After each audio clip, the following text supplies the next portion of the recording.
আপনি কি শত্রুর অত্যাচারে অতিষ্ঠ হয়ে গেছেন?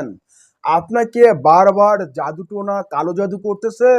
আজ আমি আপনাদেরকে এমন এক বিশেষ মন্ত্র শেখাবো।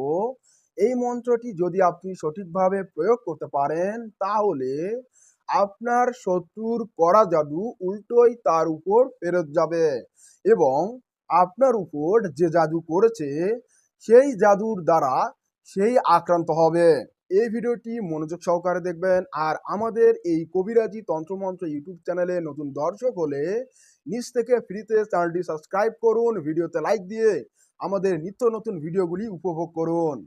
মন্ত্রটি হলো, আইতে কাটে যাইতে কাটে জ্ঞান কুজ্ঞান কাটে, যে করে কুজ্ঞান তার উপর পরে ৩০ কোটি বাণ, রামের আজ্ঞা গুরুর পায় সিদ্ধিকর, কামরূপ কামাখ্যা চণ্ডীমার দোহায়। আমার এই মন্ত্র যদি লড়ে চড়ে, শিবের জটা খসিয়া ভূমিতে পড়ে। এই বিশেষ মন্ত্রটি আপনাকে একবার উচ্চারণ করে গ্লাসের পানির উপর একটি ফু দিবেন। এইভাবে ৭ বার উচ্চারণ করে প্রতিবারই গ্লাসের পানির উপর ৭ বার পড়ে নেবেন। নেয়ার পর ওই পানি আপনারা খাবেন। খাওয়ার ১ থেকে ২ মিনিটের মধ্যে ওই জাদু আপনার শরীর থেকে উল্টো ঘুরে তার কাছে চলে যাবে এবং আপনি সুস্থ হবেন।